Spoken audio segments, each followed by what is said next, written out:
சரஸ்வதி அம்மாவின் அசையும் மற்றும் அசையா சொத்துக்களை அவரது மகன்களுக்கு 2 பாகமாக பிரிக்க இந்த நீதிமன்றம் உத்தரவிடுகிறது. முதலாவதாக பாரதி நகரில் இருக்கும் வீடு அண்ணன் சேகருக்கு கொடுக்கப்படுகிறது. அதே மதிப்புள்ள புதுநகரில் உள்ள வீடு தம்பி கணேசுக்கு கொடுக்கப்படுகிறது. சரஸ்வதி அம்மாவின் பரம்பரை விவசாய நிலம் சேகருக்கும், அதே மதிப்புள்ள கோட்டூர் பண்ணை நிலம் கணேசுக்கும் பிரிக்கப்படுகிறது. மேலும் சரஸ்வதி அம்மாவின் கணவர் பயன்படுத்திய பத்மினி கார் பெரிய மகன் சேகருக்கும், சரஸ்வதி அம்மாவின் 15 பவுன் நகை சிறிய மகன் கணேசுக்கும் பிரித்து கொடுக்கப்படுகிறது. மேலும் சரஸ்வதி அம்மாவின் பெயரில் வங்கியில் உள்ள ரூபாய் 5 லட்சம் யாருக்கும் பிரித்து கொடுக்கப்பட மாட்டாது. ஏனெனில் அதில் வரும் வருமானம் அவரது இறுதி காலத்தில் அவருக்கு கை கொடுக்கும் என இந்த நீதிமன்றம் கருதுகிறது. மிஸ்டர் சேகர், மிஸ்டர் கணேஷ், உங்க 2 பேர்ல யாரும் உங்க அம்மாவை பாத்துக்க போறீங்க? ஐயா, நான் தான் எங்க வீட்டுக்கு மூத்த பிள்ளை. எங்க அம்மாவை கடைசி வரை வச்சு நான் பாத்துக்கணும் ஐயா. இல்லையா, என் மேலதான் எங்க அம்மாவுக்கு பாசம் அதிகம். அதனால நானே கடைசி வரை வச்சு எங்க அம்மாவை காப்பாத்துறையா. சரஸ்வதி அம்மாள் அவர்கள் பெரிய மகன் வீட்டில் 1 மாதமும் சிறிய மகன் வீட்டில் 1 மாதமும் தங்கி தனது மீதமுள்ள காலத்தை வாழ்ந்து கொள்ளலாம் என இந்த நீதிமன்றம் தீர்ப்பு வழங்குகிறது.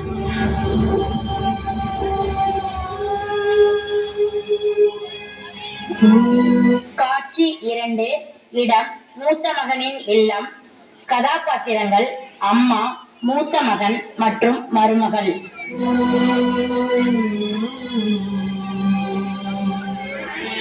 போனா போனா இங்க வாங்க, யார் வந்துருக்காங்க பாரு. ஏங்க மச மச நின்னுட்டு இருக்கீங்க? சமைக்கிறதுக்கு ஏதாவது போயிட்டு வாங்க. அத்த ஒரு நிமிஷம் இருங்க, காஃபி எடுத்துட்டு வந்துறேன். அல்ல எங்க உங்க அம்மாவை உங்க தம்பி வீட்டுல விட்டு வந்துருவீங்களோன்னு பயந்துட்டே இருந்தேன். போனா நீயா பேசுற? எங்க அம்மா மேல அவ்வளவு பாசமா? சும்மா விளையாடாதீங்க. சட்டப்பட்டு கடைக்கு போயிட்டு சீக்கிரம் வாங்கிட்டு வாங்க.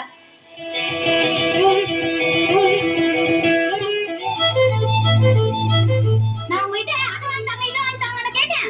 கல்யாண காசே போட போட்டுக்கிறதுக்கு புது டிசைன்ல ஒரு நல்ல நகையே இல்ல. கோட்ல எல்லா நகையும் தம்பிக்கு தூக்கி கொடுத்து சொன்னாங்களா, இவரு தூக்கி கொடுத்துட்டு வட்டாராம். இந்த ஓட்டுக்கார் வேணும்னு இப்ப யாரு எழுதா? என் தங்கச்சிக்கு அடுத்த மாசம் கல்யாணம் வருது. எனக்கு போட்டுக்கிறதுக்கு நல்ல நகை வேணும். என் உசுறு போட்டு வாங்காத. யாரு கையில காசு வச்சிருக்கா? அதெல்லாம் எனக்கு தெரியாது. உங்க அப்பாவோட கார் இருக்குல்ல, அதை வித்து எனக்கு வாங்கிட்டாங்க. ஏய், அந்த கார் எங்க அப்பாவோட ஞாபகார்த்தமா இருக்குமா? போனா அது கார் இல்ல, எங்க அப்பாவுடைய கௌரவம். அதை போய் விக்க சொல்றீங்க. அப்ப என் கௌரவம் மட்டும் உங்களுக்கு பெருசா பரலல? நான் ஒரு மனுஷியாவே நீங்க பார்க்க மாட்டேங்கிறீங்க. அவரோட 40 வருஷம் கௌரவங்கிறதுனால அதை வச்சு வாழறாங்க தெரியுமா? எப்படி வாழறாங்கிறது. சேகரே, உனக்காக மிக்க மாமையா பேங்க்ல இருந்து பணத்தை எடுத்து உனக்கு ஒரு நல்ல நகையை வாங்கக்கூடியா?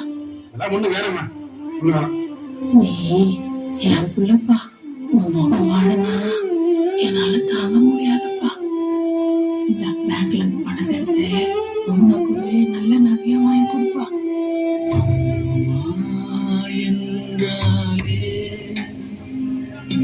அதை கேட்கவும் உன்னால் ஆதோ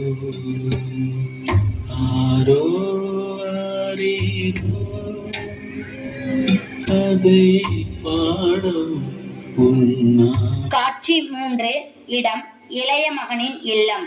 கதாபாத்திரங்கள் அம்மா, இளைய மகன், மருமகள் மற்றும் குழந்தைகள். என்ன ஐடியா? நல்லா இருக்கியா? ஏய் ஜனனி குட்டி, எப்படி இருக்க?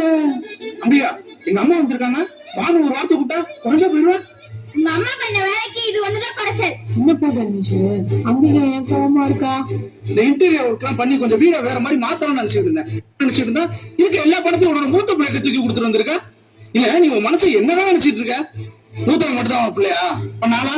ஓமா அம்பியா, அம்மாவுக்கு இந்த ரூம் கொஞ்சம் ரெடி பண்ணி கொடு. இருக்கிறது 2 ரூம். ஒண்ணு நாம யூஸ் பண்றோம், இன்னொரு ரூம் கெஸ்ட் யாராவது வந்தா யூஸ் பண்ண வச்சிருக்கோம். உங்க அம்மாவை ஹால்ல தங்க சொல்லுங்க. திடீர்னு கெஸ்ட் வந்தா ஹால்ல தங்க வச்சுதானே ஆகணும். அப்ப சொன்னாதான் அவங்க தப்பா நினைப்பாங்க. அதுக்குதான் இப்ப இருந்தே அவங்க ஹாலே தங்கட்டும். யாரோ யார் யாரோ என்றே தாயும் சேயும் இருப்பாரோ விடையே இல்லாமல் இந்த ஜென்மம் முழுதும் வாழ்வாரோ என்றாலே பாட்டி நீங்களும் ஒதுங்க பாட்டி. நீங்க போங்க பாட்டி போறேன். மொட்டை மாடியில துணி காயுது, அதை போய் எடுத்துட்டு வாங்க.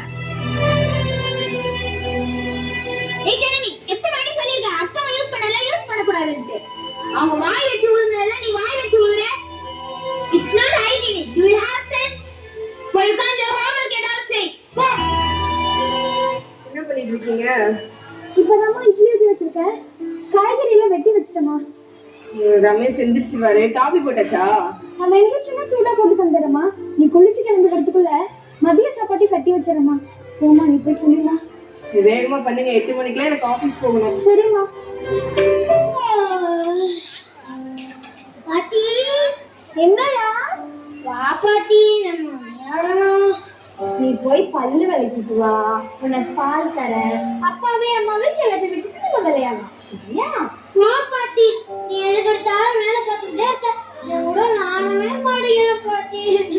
சரியா? காலையிலே கண்ணை கசக்காத. என்ன விளையாட்டு விளையாடலாம்? கண்ணாமூச்சி விளையாடலாமா?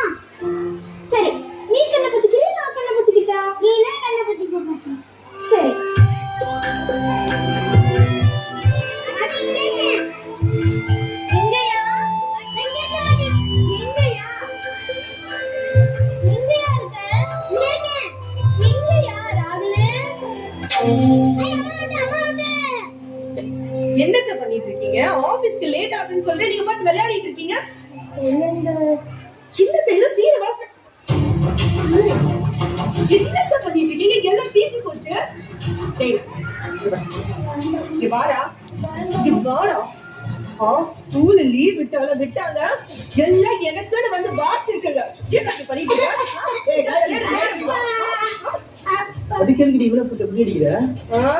இவனதான் அடிக்க முடியும். இந்த குழந்தை உங்களை அடிக்க முடியும்? எல்லாம் என் தலையெழுத்து. ஆபீஸ் வர லேட் ஆயிடுச்சு. ஒரு 10 நிமிஷம் பொறுத்துக்கமா. நான் கடன் ரெடி பண்ணிடுமா? ஒரு 10 நிமிஷம் சீக்கிரம் பண்ணி தொலைங்க. ஏங்க மாசம் கடைசி ஆயிடுச்சு, உங்களுக்கு ஞாபகம் இருக்கா இல்லையா? யாரோ யார் யாரோ என்றே தாயும் சேயும் இருப்பாரோ. காட்சி 4.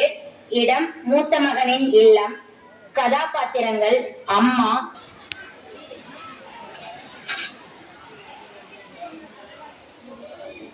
அரிசி இங்க வச்சிருக்கேன், மில்லுல கொடுத்து அரைச்சிட்டு வாங்க.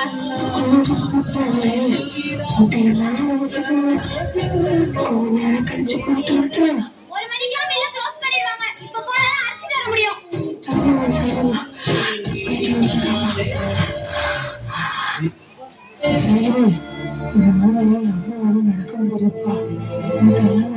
தலையெல்லாம் சுத்த வருதுப்பா. டாக்டர் பார்த்து வந்துடலாமா?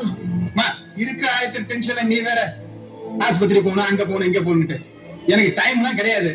பணம் வேணா தரேன், ஆட்டை பிடிச்சி நீயே போய் பார்த்துட்டு வந்துரு. உன் வேலையை நீ பாருப்பா. எப்ப அவனுக்கு தோதுப்படுதோ அப்ப நீ அம்மா கூட்டிட்டு போனா போதுப்பா. இந்த மாதிரி சின்ன சின்ன விஷயத்தெல்லாம் பெருசாக்காதம்மா. வயசானது எல்லாத்துக்கும் வர்றதுதான்.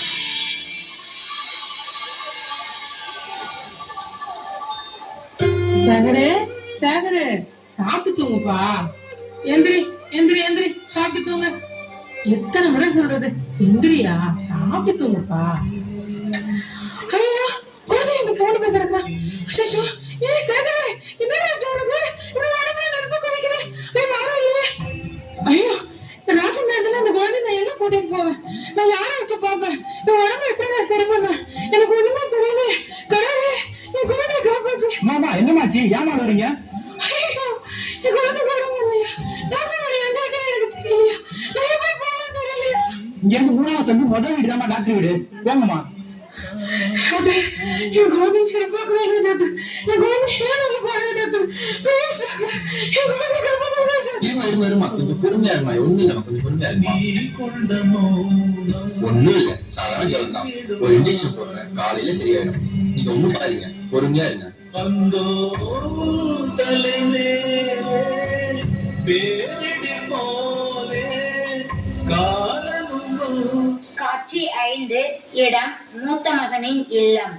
கதாபாத்திரங்கள் இருந்து வந்திருக்காளே என் தங்கச்சி. இவன் வாங்கி கொடுத்த நெக்லஸ் பார்த்து ரொம்ப ஆச்சரியப்பட்டா. இதுக்குத்தானே ஆசைப்பட்டாய் பாலகுமாரி?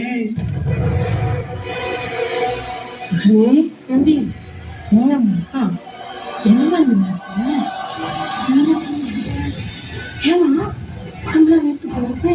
என்ன பண்ணுது உனக்கு? ஏன் படபட பாருங்க, என்னாச்சு? என்னம்மா என்ன சொல்ல போயிட்டலாம்? அக்காவோட நகை போய் ஐயோ அத்தை, என்ன மன்னிச்சிருங்க அத்தை. ஏதோ நகை மேல இருந்து ஆசையில இந்த மாதிரி பண்ணிட்டேன் அத்தை. அத்தை, இந்த விஷயம் மட்டும் வெளியில தெரிஞ்சிருந்தா என் மானமே போயிடும் அத்தை. என்ன உங்க மகளா நினைச்சு மன்னிச்சிடுங்க அத்தை. இப்ப எனக்கு என்ன பண்றதுன்னே தெரியல அத்தை. சொந்த பையன் வீட்லயே இப்படி திருடுவாங்களா? தடுத்து கொடுக்கிற வழி கொடுத்து போட்டு உங்க அம்மாவோட புத்திய பாருங்க. இப்படி திருடி பொழப்பிட அடுத்து எங்கேயாச்சும் நாடு கட்டி சாகலாம். நான் உனக்கு என்ன குறை வச்சேன்? ஏமா இப்படி பண்ண?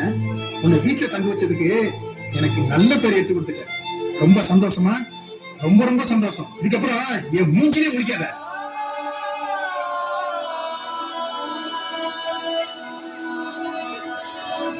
ஹே கணேஷ், அம்மா வீட்டுக்கு வந்தாங்க. அதான் காலையில அம்மா உட்காந்து நானும் எங்க இல்லாம தேடிட்டேன். எங்க போனவனே எனக்கு தெரியல. என்ன பண்ண? எனக்கு கையும் உள்ள காலும் உள்ள கணேஷ். அம்மா சின்ன வயசுல இருந்து இந்த ஸ்டெல்லா மேடம் சொல்லிட்டு இருப்பாங்க. ஆமா, அவங்க வீட்டுக்கு போயிருப்பாங்க. ஆமா, இந்த யோசனை எனக்கு தோணவே இல்லை பாரு. என்ன பண்ணமா, நம்ம 2 பேரும் வண்டி எடுத்து போய் பாத்துட்டு வந்துருமா? நான் அந்த வண்டி எடுத்துட்டு வந்துடுறேன். காட்சி 6, இடம் ஸ்டெல்லா கருணை இல்லம். கதாபாத்திரங்கள் அம்மா, இல்ல காப்பாளர் மற்றும் மகன்கள். சிஸ்டர் வாங்க, இவங்களோட பேரை என்ட்ரி போட்டுக்கோங்க.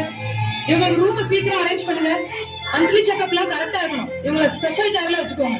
நான் எப்ப கேட்டாலும் இவங்களோட ரிப்போர்ட் என்னோட டேபிள்ல இருக்கணும். Okay sister, make it fast. ஒரு நிமிஷம் மேடம். அந்த அம்மா இருக்கும் கூட உங்களுக்கு தெரியுங்களா? ஓ எஸ், நல்லா தெரியுமே. ஒரு 25-30 வருஷத்துக்கு முன்னால இவங்க கணவர் இங்க வந்திருந்தாங்க. இங்க இருந்துதான் அவங்க 2 அனாதை குழந்தைங்களை தத்தெடுத்துட்டு போனாங்க. இப்ப இவங்களே அனாதையா நிக்கிறாங்க. ஆனா அனாதையானது அவங்க இல்ல, அவங்க எடுத்து வைத்த 2 பசங்களை தான் மறுபடியும் அனாதை ஆயிட்டாங்க.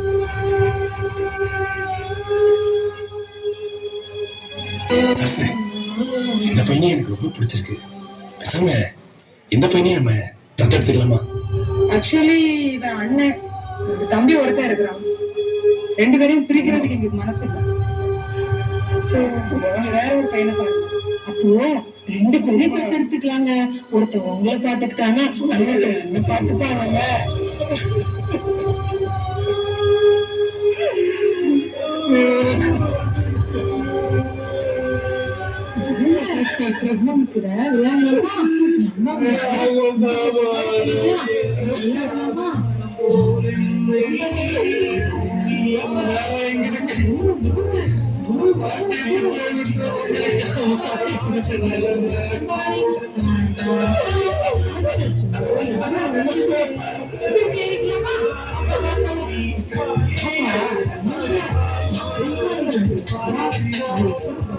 எவ்வளவு அழகா இருக்கு பத்தியா?